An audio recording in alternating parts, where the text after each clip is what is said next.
Imagine a child labeled a fool in school who would rather spend time in a dark mine shaft than in class. No one thought he would be anything. But from the darkness of the mine, a crazy vision emerged, creating a giant machine that could run on its own on the tracks. When the learned world said it was impossible, he had only two things: an iron hammer and unwavering faith. This is the story of the man who came too soon, and the slow world realizing his genius. Richard Trevithick, 1771 to 1833, was the forgotten father of the railway. Born in the mining area of Cornwall, England, he was a poor student academically, but a mechanical genius.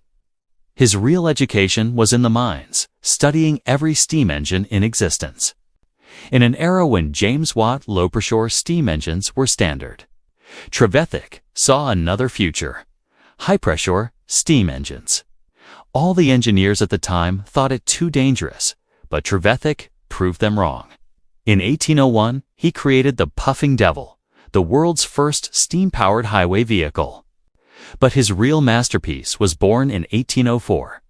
In Penydarren, Wales, his steam locomotive managed to pull 5 carriages of 10 tons of iron and 70 people on the tracks for 9 miles.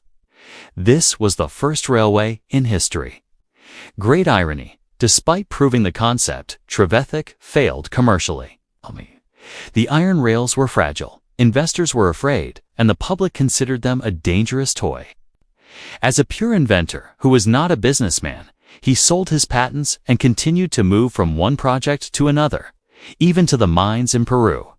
He spent the rest of his life devoted to ideas, not wealth. In 1833, Richard Trevithick died in total poverty in London. His funeral costs were covered by his co-workers. There were no state awards, no monuments back then. Trevithick was a visionary who came before his time. His invention became the foundation for George Stephenson and all subsequent railway developers. Without high-pressure engines and its courage against the tide, the Industrial Revolution would have gone much slower. The modern world connected by railways began with a dumb kid from the Cornwall mines who chose to trust his own eyes and hands rather than all the book theories of his day.